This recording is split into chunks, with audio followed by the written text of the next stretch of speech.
Hello दोस्तों, आज हम लेकर आए हैं आप लोगों के सामने साइंस का वीवीआई क्वेश्चन। ठीक है, जो एग्जाम की दृष्टि से बहुत इंपॉर्टेंट है। पहला है समझात अंक किसे कहते हैं। ठीक है, ऐसे दो अंक जिसकी बनावट या संरचना एक जैसी होती है परंतु उसके कार्य अलग अलग होते हैं। ठीक है, ऐसे दो अंक जिसकी बनावट और संरचना एक जैसी होती है परंतु उनके कार्य क्या क्या होते हैं, अलग अलग होते हैं, समझात अंक कहलाते हैं। जैसे मानव का हाथ और कुत्ते की अग्रपाद, कुत्ते की अग्रपाद।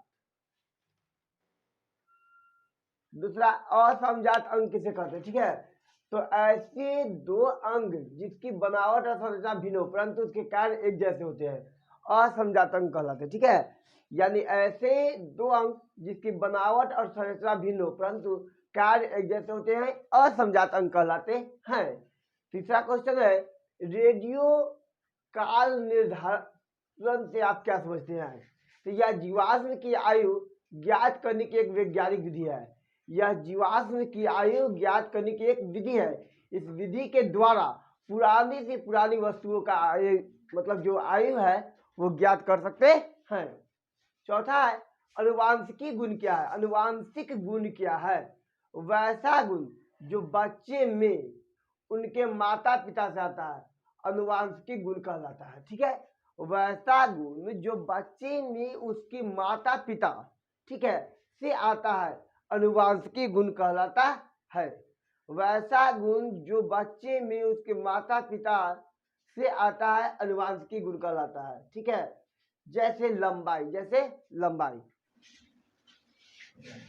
निषेचन क्या है, नर युग्मक शुक्राणु तथा मादा युग्मक अंडाणु का संयोजन या संयोग निषेचन कहलाता है। ठीक है, मानसिक धर्म या रज्जु धर्म या मानसिक स्राव क्या है। आंतरिक जनन अंगों में कुछ चक्रीय क्रियाएं होती है जिसे मानसिक धर्म या मानसिक चक्र कहलाता है। परिवार नियोजन से आप क्या समझते हैं। तो परिवार नियोजन एक छोटा और स्वस्थ परिवार के बारे में नियोजन करना परिवार नियोजन कहलाता है। फिर से, एक छोटा और स्वस्थ परिवार के बारे में नियोजन करना परिवार नियोजन कहलाता है। भारत सरकार का भी नारा है, हम दो हमारे दो, हम दो हमारे दो। लैंगिक जनन रोगों के नाम, एआईडीएस, एड्स, सिफिलिस, डिनरिया आदि, ये सब जो रोग है ये लैंगिक जनन रोग हैं। लैंगिक जनन क्या है, यह जनन की एक पुरुष विधि है, प्रमुख विधि है।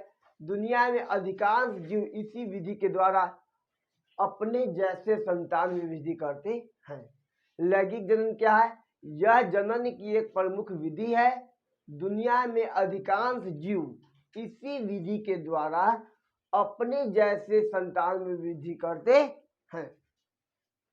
अब देखिए, मानव लिंग में निर्धारण को मानव लिंग में निर्धारण को समझा, इसे ऑब्जेक्टिव बहुत सारा बनेगा। ठीक है, जैसे पहला, मानव में कितने जोड़े गुण सूत्र होते हैं। तो 23 जोड़े। मानव में कितने जोड़े गुण सूत्र होते हैं, तो क्या होगा, 23 जोड़े।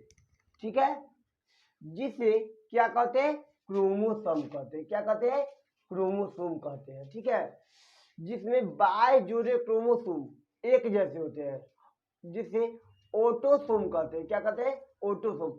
और 23वां जोड़ा भिन्न होता है। ठीक है, जिसे हम लिंग क्रोमोसोम कहते हैं। देखिए, अब ध्यान दीजिए, 22 जोड़े जो क्रोमोसोम होते हैं वो क्या होते हैं, एक्स एक्स होते हैं। क्या होते हैं, एक्स एक्स। लेकिन 23वां जोड़ा जो होता है वो एक्स और वाई होता है।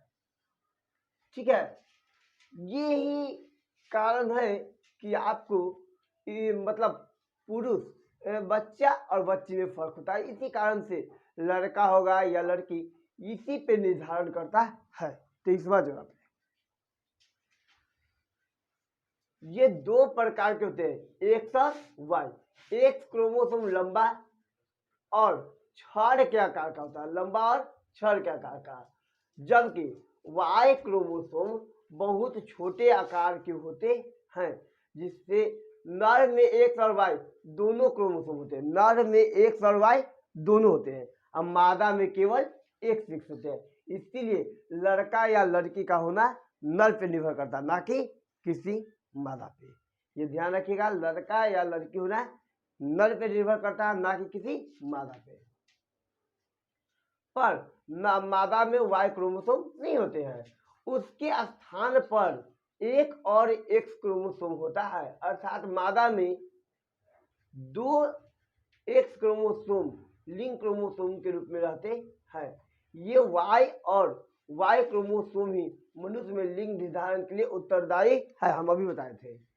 यदि नर का एक्स क्रोमोसोम से सहयोग करेगा, ठीक है, तो क्या होगा, तो लड़की संतान होगी।